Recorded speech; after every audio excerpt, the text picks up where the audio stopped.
Welcome back to the first line deep dive video in my future planning series. Today we're going to be talking about a theoretical automated heavy rail line that travels all the way from Venice to West Covina, nearly 34 miles long and with 35 stops. So just over an average of a mile between stations, which is often considered the ideal metro stop distance. And I have an alternate option that would be a perfect 34 stops, so nailing that average stop distance. I'm calling this the X-Line. No relation to the platform formerly known as Twitter.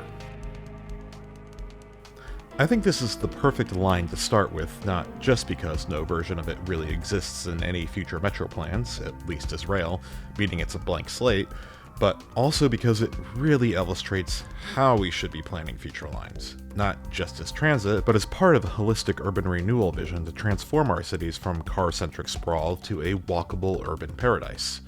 And it's a tale of two halves.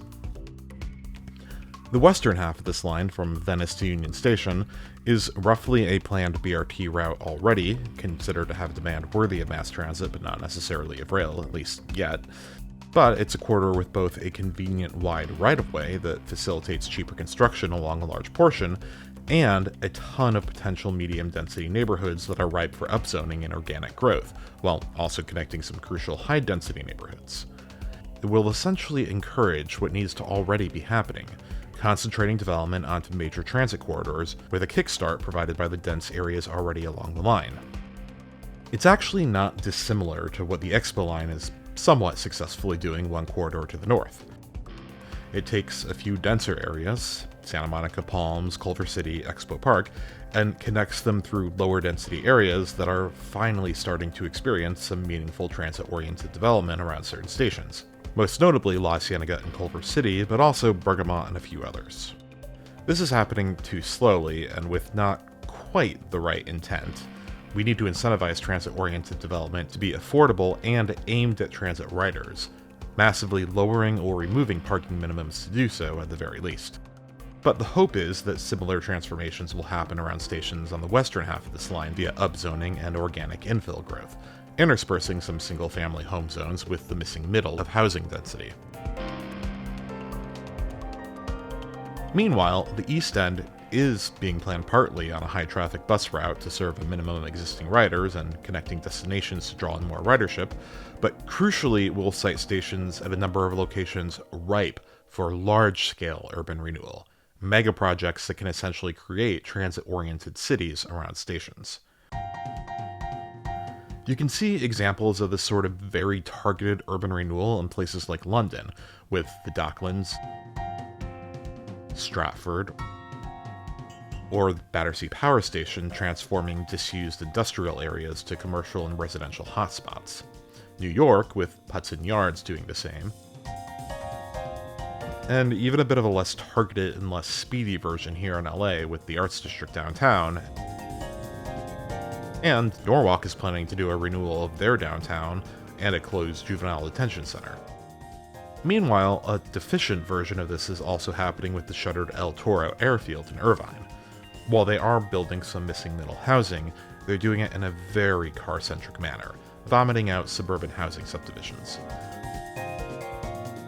You'll see as we peruse the eastern portion that this proposal is intended to be adopted hand in hand with plans to build affordable transit-oriented urban renewal districts around Lincoln Park in the city of LA, Alhambra Wash in Rosemead, around Rosemead Boulevard in South El Monte, and Five Points in El Monte, with more upzoning and organic infill happening around the other stations on this half. This will give development a place to truly concentrate in the San Gabriel Valley, allowing population to grow in a carefully guided manner that keeps people moving efficiently with transit and within walkable and bikeable neighborhoods, rather than cramming more and more cars onto streets, getting from point A to point B. Even though we're designing this as entirely grade-separated heavy rail, we're favoring the automated flavor proposed by Bechtel for the Sepulveda line, which will use train and platform lengths that are closer to those used by our light rail network, but with automation allowing for very high frequency, still giving us huge capacity and even better service. This shorter platform length will grant us a lot more flexibility in affordably designing this line, while also hopefully future-proofing the capacity. Because of the limits of After Effects, I have this line broken down into 8 segments, 3 east of Union and 5 west, and we'll take a look at each of these 8 segments separately. Where you begin building a rail line is a choice that has a couple of different considerations. Where you can capitalize on existing ridership so that the line is useful from the get-go, where you can build inexpensively enough that we can afford it, and where, crucially, you can place a maintenance and storage facility, aka a rail yard, which the line will need to operate. There are 3 potential places I have identified to place a yard on this line, and only one of them is west of Union Station. And it's the one I'm most unsure of when it comes to viability for reasons that will shortly become clear. But because the western half of this line would have greater initial ridership, that's where we're going to start, with Section 3, connecting Culver City and Midtown Crossing. While this is actually the least dense area of the western half, it does provide the benefit of directly connecting 2 existing lines, or at least lines that would exist by the time of its construction, the E line and the K line. Let's start with the yard, which is the reason this section comes first. LADWP owns 3 huge plots of land here across from Kaiser West LA, where I struggled with whether to site a station, but opted for La Cienega instead, which I'll expand on in a minute. If you could squeeze the rail yard into some combination of this vehicle yard, which should be easily relocated, and this plot, which contains water infrastructure currently set for a large renovation in the next decade, and which could potentially be relocated instead, then it would be no problem. However, if you needed the biggest lot here as well, which I think you probably would, things get tricky. This is one of LA's main power receiving stations. I doubt it would be easily relocated, and I don't know whether you could build a yard and rebuild this power receiving station on top of it, potentially moving some of the necessary infrastructure to the other 2 lots in the meantime. One thing is for sure, this is suboptimal for a yard because no matter what, building it and relocating the infrastructure would be at minimum massively expensive. But it's also pretty much the only viable spot for a yard along the route west of Union Station without wiping out entire city blocks. So, if we want to start in the west, which I think we do, we have to find a way to make this work. The dream would be relocating all this infrastructure and burying a yard here under a massive mega development and or park, but who knows? Let's move on to the stations. Now, Midtown Crossing Station presents some constraints. One, it crosses the K line, which will be a standard board tunnel with a platform level below a mezzanine level for its station, and 2, I'm going to have it cross over from Venice to Pico just east of the station in Section 4. Now, the former means the tracks for the station will either need to be 1 level above or 1 level below the K line tracks, and that isn't much of an issue as the K line tracks are deeper than a normal tunnel here, which would allow a standard board tunnel above it for the X line still. But the bored tunnel it would allow would, I think, still be too shallow to allow it to go under Midtown Crossing's foundations directly, meaning even with boring, we'd need an S-curve to get to Pico. Thus, I'm going to actually build this station and the tracks immediately beyond it as a cut-and-cover station just 1 level below the street, with side platforms and no mezzanine level. Passageways beneath the platforms would allow circulation both between the platforms and directly to the K-line's mezzanine level, accessible with this knockout panel. And it's worth noting the K-line's mezzanine and its tunnel are so deep, partly because the ground slopes down toward the other end of the station. We add extra entrances on either side of Venice, on the west end of the station, and on the east in this corner here. The 2 northern entrances would be on land Metro is already planning to acquire for the K-line, but the southern one would be on a plot Metro would need to acquire, and I'm calling out any such plots along the line by highlighting them in red. Less red uniformly means a cheaper station. I won't be identifying plots you would need for construction staging, as that is far beyond my ability. So, for the minor inconvenience of needing to go down and up again to hit the eastbound platform, if you're entering from anywhere but this spot or the K-line, we get a much cheaper station with much less excavation required. Now, if you watched my last video, You'll have seen that I also want a La Brea BRT to stop at this station by swerving from its La Brea route, which we can do by first utilizing the San Vicente median, and then reducing northbound car travel to one lane on this segment, and placing a BRT platform here just above the cut and cover station. The downside here is that you need to exit the station and cross traffic lanes to reach the BRT platform, but again, it's less expensive this way. You can see what this slice of road and station would look like here. I'll be using modified street mix images, including some of Metro's digital assets library created by the firm down the street, throughout the video to give you a sense of the altered streetscapes. Obviously, a lot of my own illustration is included in here too. I'm also taking an in-depth look at each station area. This is an overlay of roughly 5 and 10 minute walking distance from the station, created with a tool called SMAPin, that I'm using to define each station's catchment area. Now, within that catchment area, here are, roughly, current development plans of plots displayed with their intended height and stories. Dark blue projects are proposed, and admittedly some of these are old proposals that may be out of date or withdrawn. Lighter blue projects are approved, yellow ones are currently under construction, and the purple plot, as I mentioned, Metro plans to acquire for its K-Line Midtown Crossing Station. This data comes largely from Urbanize, which is a great tool if you're looking to track development throughout LA. Plus, I've added in green plots that I think are obviously ripe for future redevelopment, and obviously any red plot that we need to acquire could be redeveloped as well. And you can see that this is shockingly one of the worst stations on the line for currently planned development. Just 2 plots in the actual catchment area here, besides the purple plot Metro plans to acquire, and 2 more a little bit outside. The upside is, with the K-Line coming in far earlier, it would hopefully kickstart redevelopment in this area.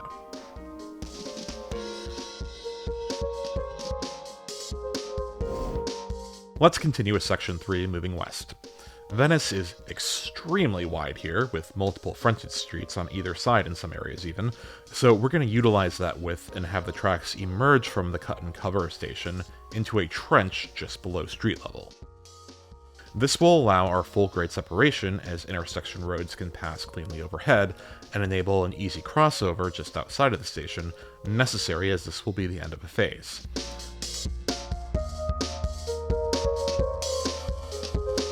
The La Brea BRT lanes also continue here before they turn back onto La Brea, making our streetscape look like this here. However, just past La Brea, where the BRT lines aren't needed any longer, there is so much unnecessary road space with these frontage streets that you can almost make linear parks here. The Leo's Taco Truck City Park. Prior to Hauser, we're going to have the tracks switch from trenched to an aerial alignment, which will dominate the line from here to the Pacific, with Venice being more than wide enough to support elevated tracks at its median the whole way across.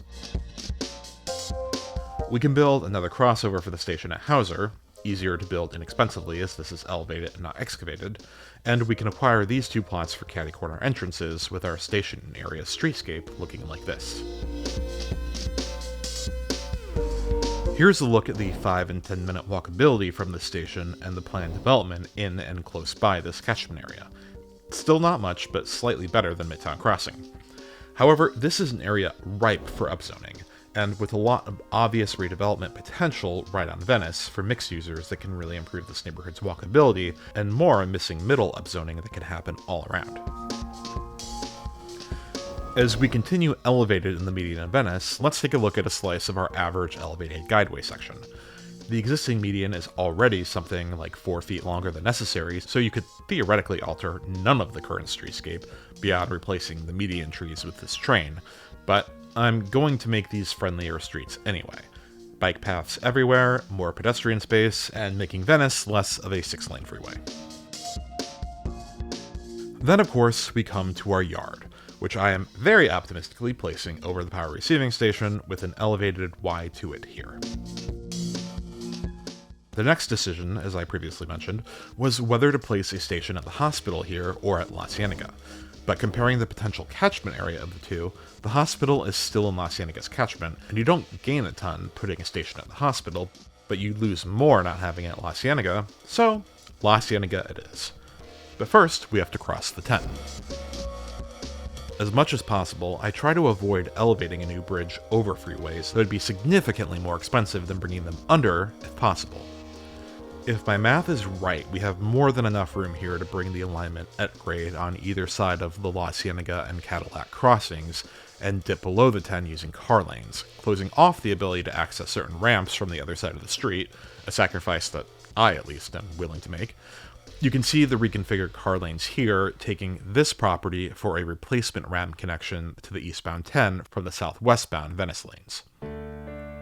Once the train is elevated again over La Cienega, we have a station and a crossover, taking one further property for another entrance and also connecting to a center-running BRT on La Cienega. If you're wondering why I'm including so many crossovers after ranting about them on the K-Line video, it's because, again, trenched or elevated crossovers are significantly cheaper than crossovers on a dual board alignment. In these configurations, they're much more cost-effective and likely worth it. Now, let's look at development in the catchment area. It's pretty anemic as well. And as you can see by all the green, showing again what I deem to be prime redevelopment opportunities, the land use over here really sucks. There's a ton of auto body shops, for example. This is a station area with a lot of room for improvement, and hopefully in the meantime, infill development can start creeping up from the direction of the E-Line's La Cienega Jefferson station, which has a ton going up around it right now. Not doing a street slice on this one because the weird angles make it weird. Anyway, we continue elevated down Venice to Culver City Station, where we'll need to cross the E-Line tracks. We'll need to increase our elevation a fair bit to clear both the E-Line tracks and leave room for a mezzanine between the E and X tracks that can serve as circulation between them. We take one property for a new entrance and construct a single stair connection from the X mezzanine to the E-Line station over here, extending this E-Line elevator upward. All that's really possible in terms of connecting the two with the way the E-Line is built. The street elevation shows how the connections work perhaps a bit more clearly. Here's the walkability overlays, along with the development overlays. As you can see, this area is doing better in development because it's already one of the prime locations for transit-oriented development on the current Expo line. And, of course, this isn't showing the huge amount of redevelopment in recent years that's already been completed.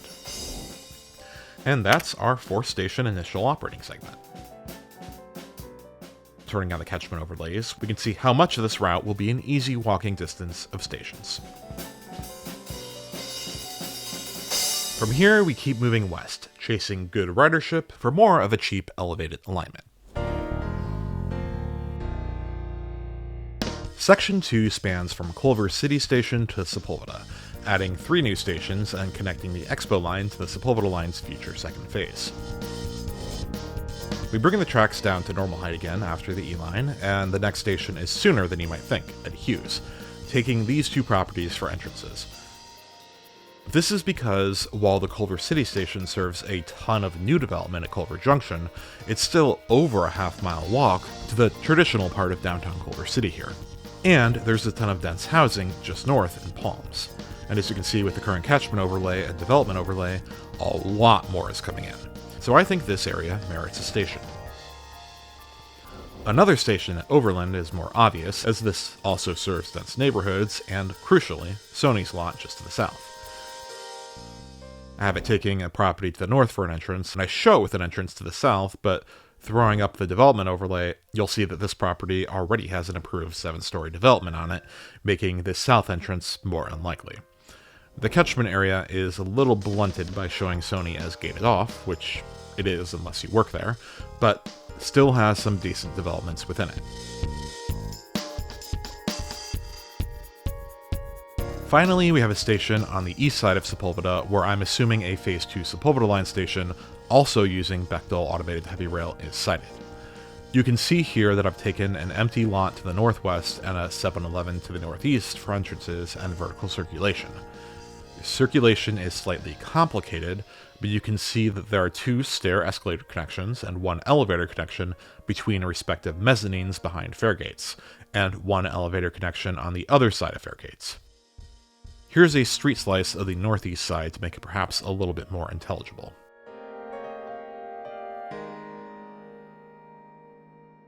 The Sepulveda line tunnel, as depicted, may be too shallow, but that's not really a design constraint on this. I also know that this elevator situation looks confusing because it looks like the same shaft is both behind and in front of faregates, but this is actually two different shafts, just one in front of the other. It also occurred to me late in the process that if you put the stations just in the right place, you can get a much more direct transfer between the platforms like this. Though, let's be real, it's not like I'm an architect or engineer, so these are all quite rough approximations anyway.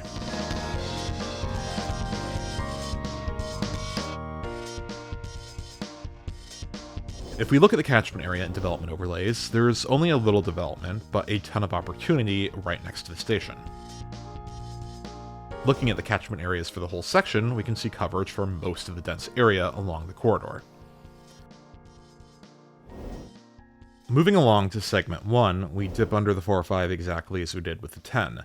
It's a bit tight, but things are simplified a bit as there are no ramps to obstruct, and we elevated again just in time to span over Sawtell, ultimately coming to the next station in Mar Vista at Centinela, acquiring these properties here for entrances and connecting directly to a center-running BRT line below.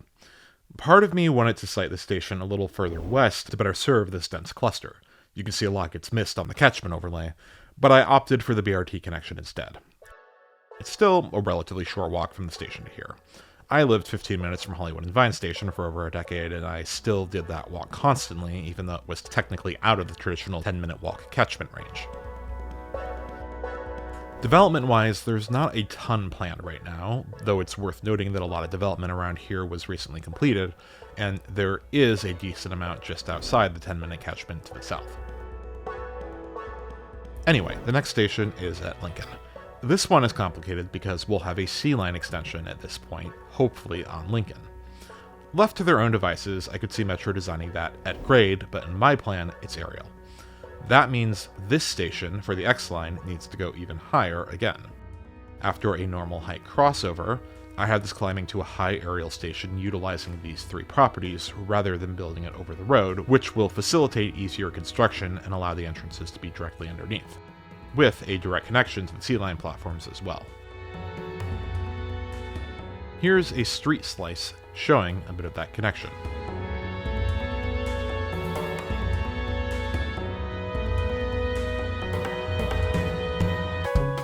This station is one of the best illustrations of the value of early planning for a future line like this, because the C-line station can be designed in such a way that would allow this connection without necessarily costing more, but just involves design tweaks. Looking at the catchment and development overlays, some slight development here, could be a lot more. Now, this is close to the next station, which is close to the last. I chose to add a station at Abbot Kinney despite its proximity to the stations on either side, due to its popularity as a destination. This is a fairly simple one built on the west side of the intersection, mostly on top of Venice of America Centennial Park, requiring no acquisitions, and, again, with only modest development around it. The train will then skirt around this library and continue elevated over these parking lots until finally ending here, literally above the canal, and a mere block from the beach. Except, if we turn on the development overlay, whoops, this site is already slated for supportive housing. And in fact, it has been for quite some time, and it has been the center of a very vitriolic battle in the neighborhood.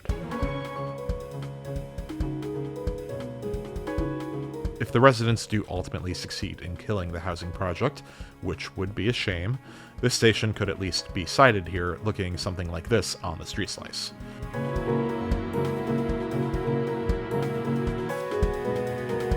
However, if the housing does get built, what are our options?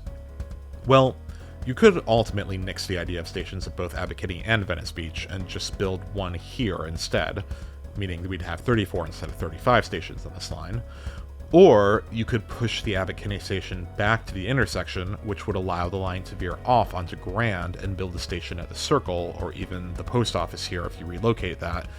And honestly, this might be a better station area anyway.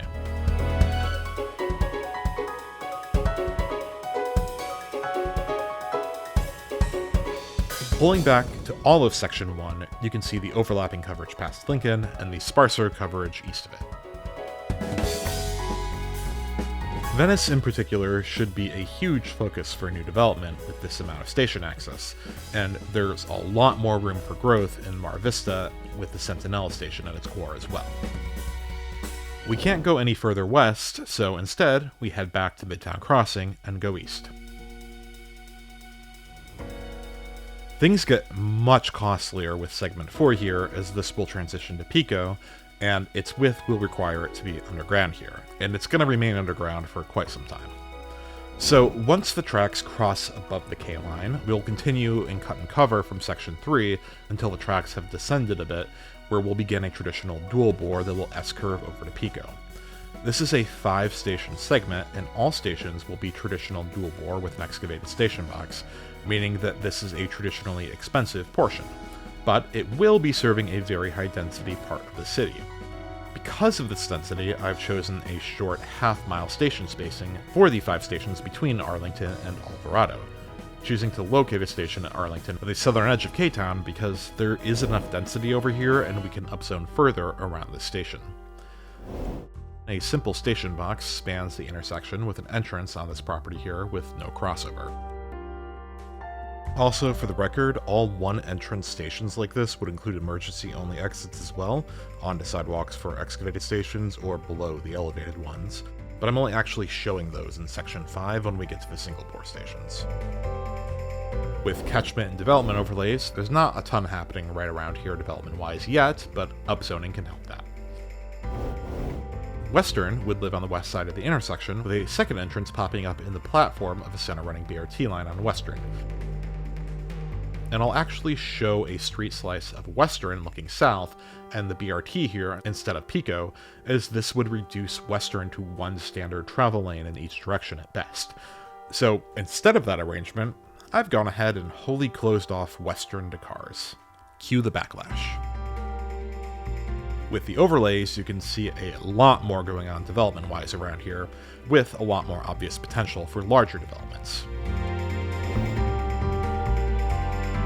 Normandy would require a crossover, as we've gone 2 stations without one, meaning we do need one of those giant expensive crossover caverns here, but both entrances here hopefully could also be built without full acquisitions required, partials being shown in orange. Again, on the overlays, you can see more development action around here. Vermont builds 2 entrances, one requiring a full acquisition and one hopefully not, which would directly connect to the planned side-running BRT platforms. Again, I'll show a slice on Vermont looking north to show the BRT.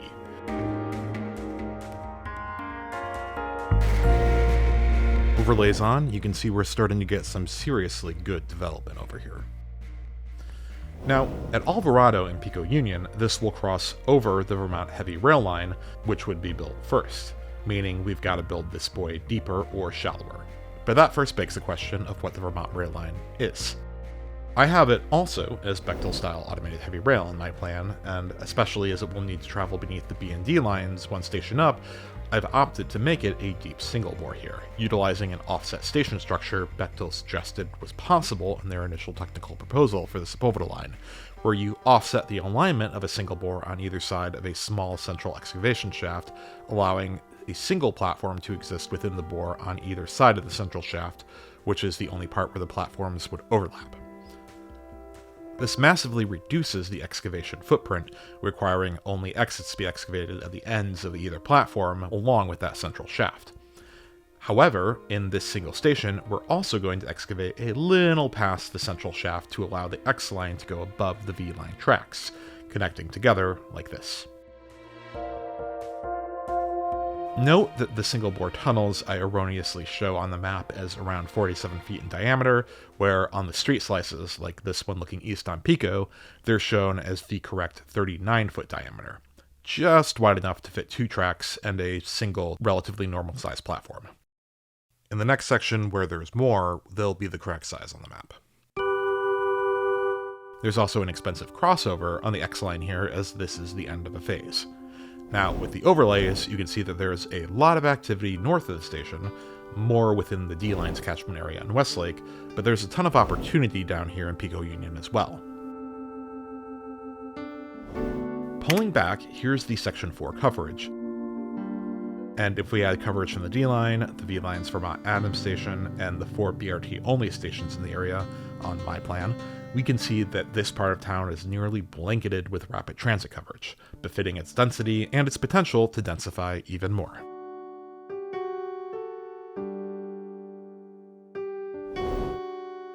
Now, for Section 5, we're going to be moving through downtown, sometimes off-street right-of-ways under deep skyscraper foundations, and sometimes under stacked tunnels of other lines, so this entire segment will be the only deep single-bore segment of this line, almost exclusively using the offset platform stations like the one we just saw on the V line that mostly exist within the tunnels themselves to minimize excavation costs given the depth of the stations.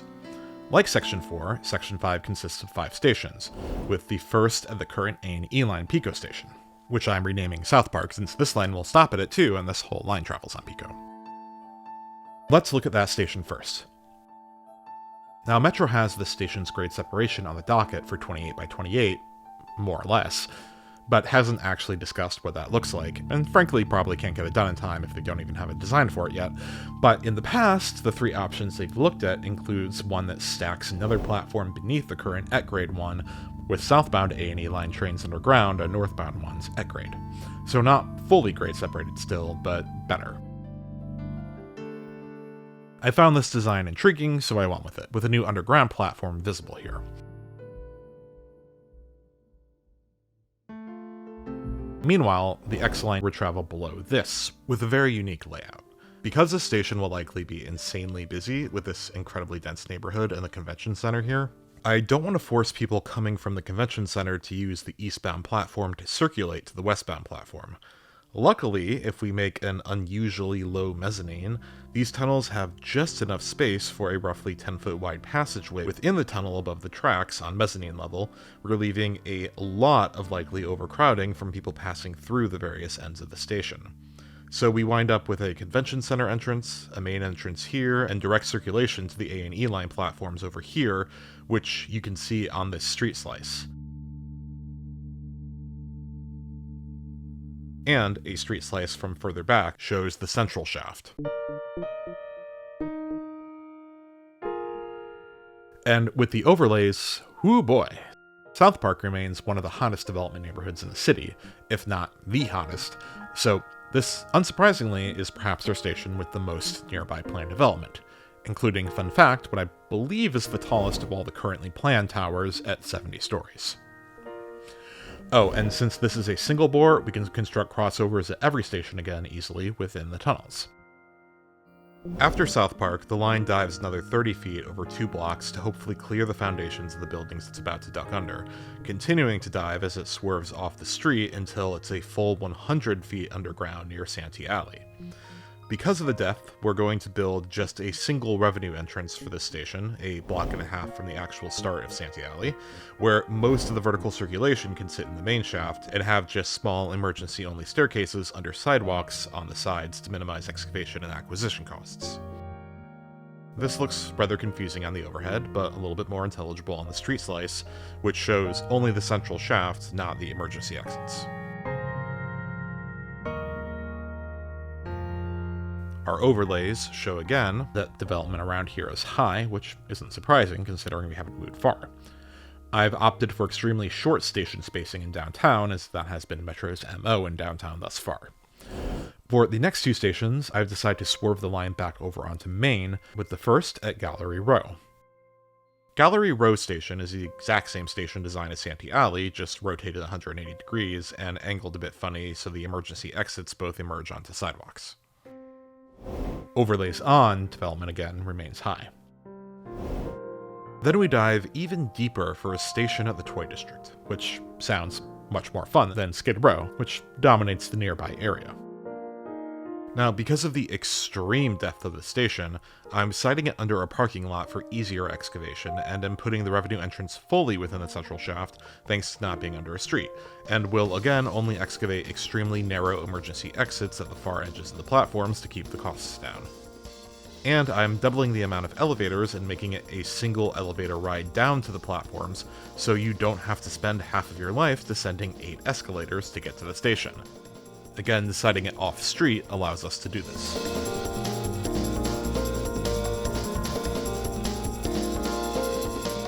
Again, development in this area is great. Now, to the reason this tunnel here is so deep. It has to duck under the deep regional connector tunnel, which itself just had to cross under the B&D line tunnel, which the X line will intersect at Union. Now, the first video in this series had a whole bit on the design of Union Station, but since, as I mentioned in the second video, I'm now opting to put the Southeast Gateway line onto the A-line's platform, the X-line gets to come up a level. And instead of offsetting the tunnels, I'm just excavating the entire platform. This is what my newer model of Union Station would look like, looking at the subterranean levels stacked on top of each other.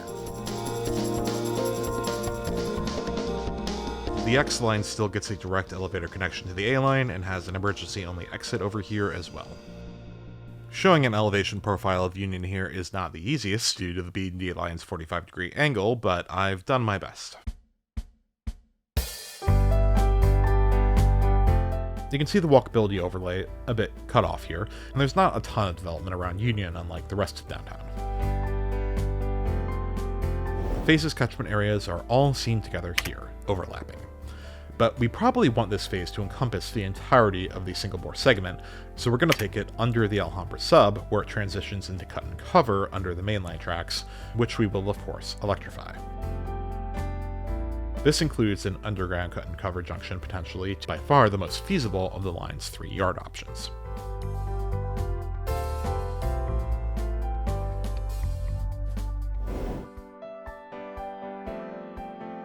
On to segment 6, containing only 3 stations but spread over 5 miles. We continue in cut and cover under the Alhambra subtracks, and this would be most efficiently built in conjunction with the electrification of the Alhambra sub, of course, if there was a way that you could plan them together. Starting past San Pablo Street, there's room for our metro tracks to emerge alongside existing tracks at grade. I also have in my plan a center-running BRT on Valley Boulevard here, which will also serve a Huntington BRT line that splits off toward Huntington at Soto. And I'm about to make a Lincoln Park station that serves as a transfer between the X-Line, the BRT, and a new S-Bahn-style hybrid rail line, the Angel Line, running on the Alhambra subtracks. And, well, there's not quite enough room for all this here, but there can be.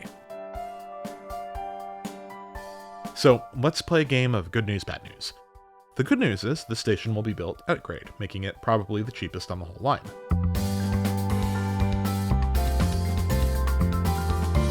The bad news is that we need to knock down and rebuild the Soto Street Bridge that we just rebuilt. But hey, by the time this would actually get built, the bridge will probably be old again.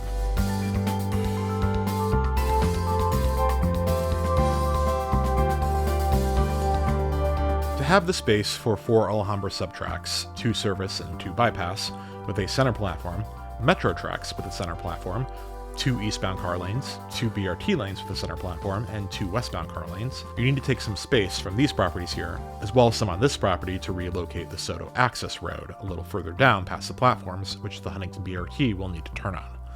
But that's okay, because we're going to redevelop all of this anyway. You build vertical circulation over the platforms on each side of the rebuilt bridge, and voila, we got a shiny new Lincoln Park station, which looks like this on a street slice. But, looking at the catchment area, you can see that there's a lot of room for improvement. In particular, these giant plots at least have the opportunity to be collectively redeveloped into affordable mixed-use megadevelopments in a vast Lincoln Park urban renewal project. Between that and the existing park and hospital, this would be a massive ridership driver and a huge transit hub, with even more industrial space to continue redeveloping as the neighborhood grows. This is a spot with huge potential, and with such a big park and transit transfer station here, it could be a great neighborhood to be car-free. After the station, we're going to go a little bit further at grade and then dip into a trench where it can stay grade separated below intersecting roads, which the Alhambra sub is planning to do already.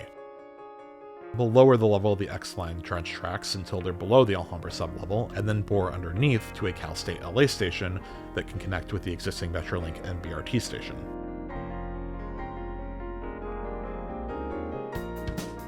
Now the question is how deep the station needs to be. It would be most convenient to continue the line underground in almost a perfectly straight line to Garvey after the station, but because of this massive slope right here, right before the freeway, that would mean the station would need to be ridiculously deep under the hill, cut into the hill far below the level of the lower BRT and Metrolink platforms, which would be tough.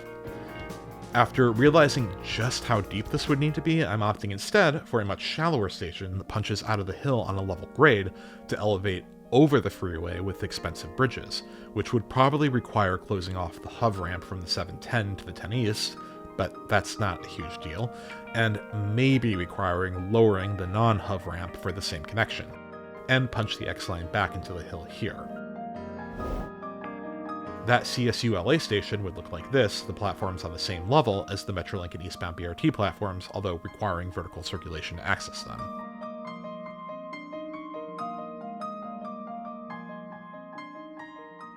These tracks would stay almost at a perfectly level grade except for a brief 10-foot climb to get over the El Monte Busway. You can see on the overlays that this station pretty much just serves the university due to freeways getting in the way of accessing it from the south or east, but it's still a great ridership driver.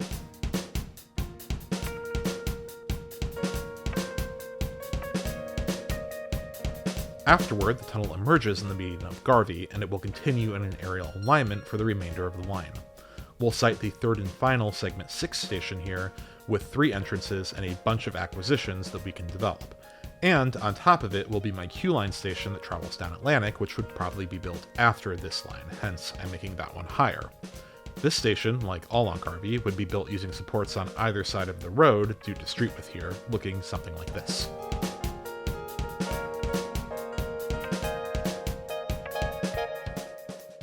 You can see the catchment area includes 0 current development, although some developments were recently completed. However, much could be built on the acquired lots for the station entrances, especially the giant one on the southwest corner, as well as nearby lots. As this would be the end of a segment, we'll need a crossover, but since it's all aerial, I have crossovers at every station now anyway. Pulling back, you can see that this whole segment, since it traverses a lot of areas without much density, is just focused on its 3 areas: a massive urban renewal zone, a university, and at Atlantic, primarily the north-south connection.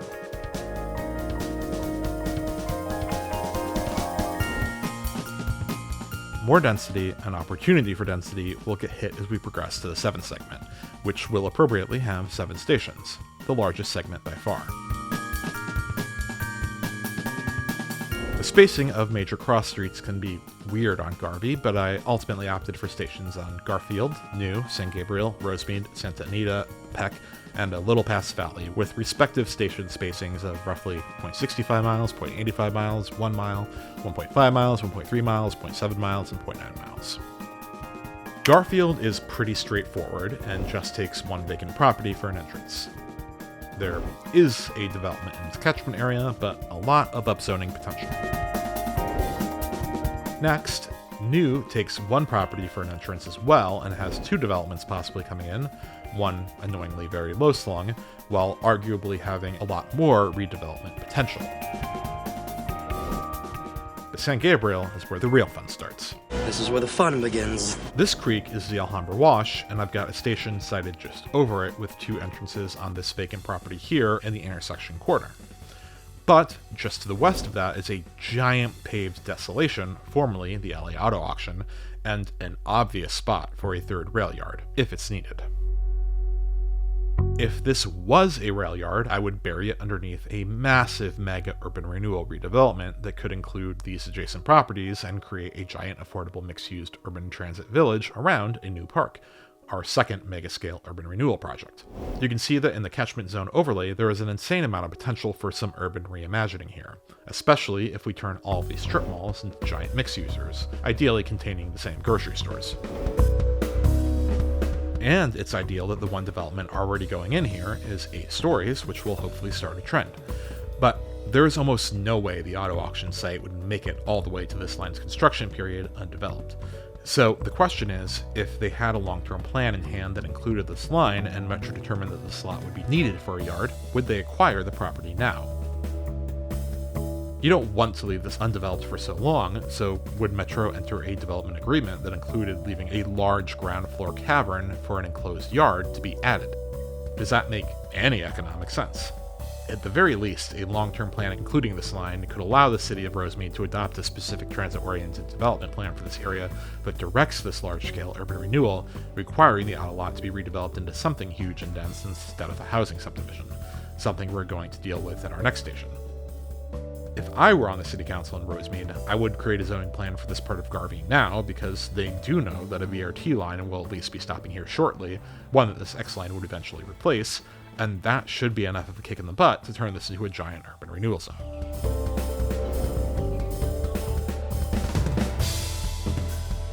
The very next station is our third urban renewal project.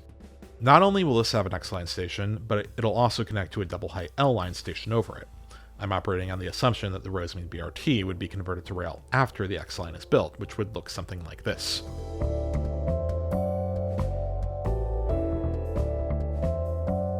Now, the only current development in the catchment area is a plan to turn this former drive-in movie theater site into 200 three-story homes, some attached, some detached.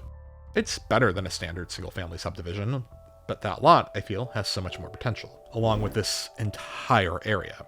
Because I think this whole industrial area between Rio Hondo and Whittier Narrows Park is a perfect place for a slower Arts District-style urban renewal. While there are a few massive lots for single projects to make a huge difference and kickstart a transformation, you could start redeveloping properties out from the station area until you're beyond the catchment area, but still able to create a really attractive corridor between the station and the park, which, hand in hand with a riverfront refresh, like we're planning with the LA River, could make this South El Monte's premier urban renewal district for focusing new housing and development. They'll lose some industrial tax base, but they can replace it with residential and commercial tax bases. And there's plenty of industrial areas in the San Gabriel Valley for these businesses to relocate to. It just seems like too high potential of an area to waste on industrial wasteland.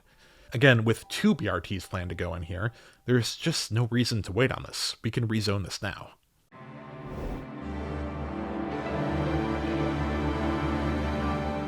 Next, the station at Santa Anita is pretty straightforward, with a large development up near downtown El Monte the only project in its catchment area right now, but with good development potential around.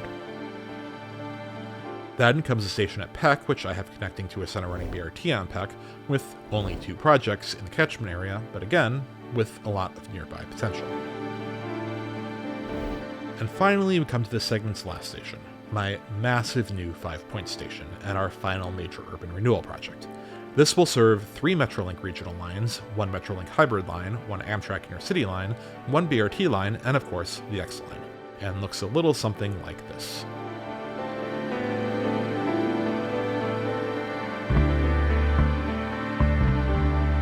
Almost this entire triangle gets acquired for the station area, and adjacent Metro-led redevelopment would anchor an enormous, nearly 100-acre urban renewal zone that straddles the mainline tracks and abuts the San Gabriel River.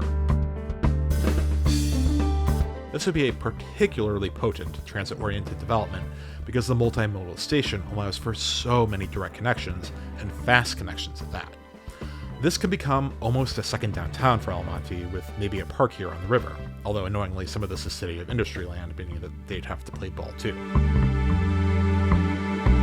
Again, with the San Gabriel Valley BRT coming in, they could already start thinking about redeveloping this area. Although I think the real thing to spur new development would be the Metrolink interchange being built, which I've created largely as a consequence of the Alhambra LA sub switchover, a project that is not currently on Metrolink's radar. Pulling back, Segment 7 stations provide ample coverage along Garvey to turn this into the San Gabriel Valley's major transit spine, or one of them at least. Segments 6 and 7, along with Union Station from Segment 5, could almost be considered as one massive mega project with 11 stations, 2 potential yard sites, and 4 massive urban renewal projects to transform the San Gabriel Valley's housing situation, so this could collectively be the iOS, and maybe even have to be if the West Side Yard option isn't feasible. Though 11 stations is massive for an iOS, and it'd probably start with 3 or 4 stations on either side of the initial yard. My final segment, segment 8, takes the line to a new potential transit hub in West Covina, and is probably, in any scenario, the last segment of this line to get built. It'll need to rise over the Metrolink tracks and then cross the river confluence, where it would actually join with my California High-Speed Rail San Diego alignment, meaning you could build these two together on the same structure from here until they meet the 10 again. I have them rising over the 605 and then hugging the south end of the river on an aerial alignment until switching to the north side of Baldwin Park Boulevard and building metro platforms at Baldwin Park Medical Center on this parking lot, and using the corner of this lot for an elevated crossover. You can develop this parking lot, but moving these giant distribution centers seems very expensive, so this is probably primarily a station for the hospital. It'll continue on the north side of the river to Francisquito, where an elevated metro station will sit on a site of a shuttered motel before California High-Speed Rail rises to cross over the X tracks and into the median of the 10, taking over the HUV lanes for the next 4.5 miles. Not only does this station serve the original in-and-out location and another hospital in the catchment area's periphery, it actually has some good redevelopment potential nearby as well. Then, we're going to take the line alongside the 10 over Dalewood through this motorcycle dealership, where you could decide to station a Puente, but I've opted not to, through this Jack-in-the-Box, over the ramps, and over Garvey. Down here, we can bring it down to run at grade for a second before lifting it back up over Orange, and bringing it down along Cameron back to the river. My original idea was to terminate this with an at-grade station just south of the mall, but I wanted it to connect to the OC Harbor line, and this was just too far east to bring that line. I ultimately decided to place the X-terminus here, with the OC Harbor line swerving over to meet it before continuing back towards Azusa under Glendora, and then have a penultimate station closer to the West Covina Civic Center over here. Their catchment areas overlap, with quite a bit of opportunity to develop the absolute sea of parking around the mall area. We'll keep it elevated all the way to the end, sacrificing a number of lots below, and directly connect to the below-grade harbor line under Glendora with a center-running BRT on Vincent. It would be somewhat difficult to show a slice of this station, so I'll leave it be. Pulling back to all of Section 8, you can see we skip a huge area of single-family dominated West Covina that's very low density, but we mostly have opportunities to improve our station areas. So there you have it, the X-Line. Some very rudimentary calculations that are probably wrong show end-to-end travel times is just over an hour at 1 hour, 2 minutes, and 30 seconds from Venice Beach to West Covina, which is crazy. Checking it at 3 p.m. on a Wednesday showed driving the eastbound route taking an hour and 45 minutes. Venice to Union on the train would be only 29 minutes versus an hour and 16 minutes driving, while Union to West Covina would be 33:30 versus 45 minutes driving. This would be so goddamn reliable and convenient. Remember, the way the capacity stays high with shorter trains in this automated model is by running short headways, down to just 90 seconds. You can walk into a station, hop on a train within 1:30 at most, and zip along without ever stopping for traffic like on the ERA lines. In my plan, it connects 12 metro rail lines, 2 hybrid lines, every Amtrak high-speed and Metrolink regional line in the metro area except for the OCIE line, and 13 BRT lines. It's covering 2 routes poised to get BRT sooner or later, which will soften the blow of losing things like parking lanes, as they'll have already been taken by the time the BRT is converted to rail. And nearly 2/3 of it is at or above grade, making it significantly cheaper to build per mile than our other heavy rail lines, especially combined with the shorter station length. There are more crucial yet unplanned lines to build prior to this one, yes, ones that hit even more high density with major ridership drivers.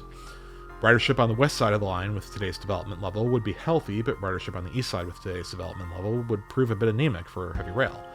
But planned and executed in conjunction with these 4 urban renewal projects and widespread upzoning, this corridor could become the beating heart of the San Gabriel Valley. So let's finish with what lessons can we take now? If Metro said, okay, stuck this idea on a long-term plan and vowed to keep it in mind as it worked on other projects, what concrete actions or changes would that lead to? In other words, what's the point of all this? Well, starting from the west, First, the big one, when you design the Venice BRT, make it center running instead of side running, which will allow you to retain much of the street configuration in the conversion to rail, and any portions that you put on viaduct, design the viaduct to this line's standards for conversion, and any transitions from at grade to viaduct, design so those transition structures can be removed without needing to remove the fully aerial sections for easier transition to full grade separation. Next, when you design the Lincoln BRT, keep those same principles in mind, and when you convert it to light rail, design the platforms in a way that leaves space for vertical circulation to the eventual X line above.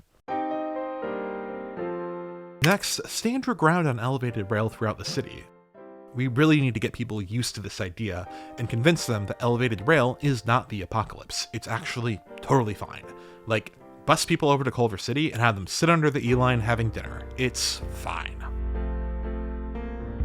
Then, when you design Phase 2 of the Sepulveda line, leave space at a knockout panel for full vertical circulation to an elevated line above. If it's determined that a yard would need to live here on the western half of the line, when the time comes to renovate the DWP water infrastructure, you can relocate it instead. Then, one of the most currently relevant ones, when you design Midtown Crossing Station, don't relocate any utilities into the path of the cut and cover station and track portions for the X line here, and absolutely keep that southern knockout panel in place. With the Vermont BRT, assuming that you need to acquire property on either side of Vermont for the platforms, if they're developed, leave space for vertical circulation down to a rail line on each side. And if the Vermont rail line winds up going up Vermont rather than the Westlake, design it in such a way to preserve the possibility of a lower intersecting station. If the Vermont rail line follows the path I've taken it, whether it's single bore or not, keep it at the depth that you need it to be at Westlake to dive under the B&D lines through Pico, and ensure there's a provision in your station design to allow the X-Line's tracks to proceed over the Vermont station here. When grade separating Pico Station, leave a provision at that platform's southern end to extend a stair and escalator down to an X-Line mezzanine, and build out the elevator shaft to that lower level now, even if it just sits unused for years. When designing Lincoln Station on the Southeast Gateway Line Phase 2, leave provisions for an underground rail platform connected to the station under this road, with the necessary knockout panels and elevator excavation added as you rebuild the station. If any changes to the Alhambra subdivision come before this line, double tracking or electrification, take the dramatic step to fund anticipatory cut and cover tracks beneath part of the subdivision here, and ensure there is room for more tracks beside, especially one following through on the planned grade separations. And plan out the Lincoln Park Station now and safeguard parts of the surrounding properties that you need to pull it off, so it doesn't get precluded later. This can be done as part of a master urban renewal plan for the neighborhood that we don't have to wait on to adopt. When it comes to the BRT line on Garvey, it's planned to be side running, and I don't know that there's much you could do now to facilitate a later conversion, honestly, but it is something to consider. If it's determined that this line would require the LA Auto Auction site as a yard, find a way to buy it and safeguard it. And when it's developed, pre-build the yard cavern despite the insane cost, and adopt another master neighborhood plan for the Alhambra Wash area, especially given the BRT coming in. Similarly, adopt a master neighborhood plan for the Rosemead area in South El Monte that takes advantage of it being a BRT interchange in the medium term to transform the neighborhood from industrial to medium to high density residential. And then the big one. With an Alhambra LA sub switchover plan, create a master plan for the 5 Points area and safeguard the future station space. If California High-Speed Rail to San Diego somehow comes first, have a design for this line fully in place that allows you to build a shared elevated structure along Walnut Creek. And yeah, that'll probably do it. This line is almost more about changing the landscape of the city itself than about just moving around. With the recent adoption of a zoning code that preserves almost all single-family housing in the city, we're not exactly on a path towards something like this. But the easiest way to shift to that path in the near term might be to try some bold all-in urban renewal projects around existing transit stations and prove that they can be a great success. Taking a station that currently has horrible land use and bad ridership, say Redondo Beach on the K line or Heritage Square on the A line, and go ham on reimagining the area.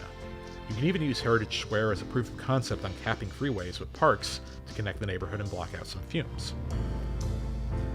None of this will ever happen without bold leadership to change our housing and zoning policies in the city. And in a mayoral election or two, maybe we'll get someone who can act as an advocate for progress in that regard, hand in hand with the city council willing to do the same. Change is clearly needed, and it is time for LA to move past its NIMBY era.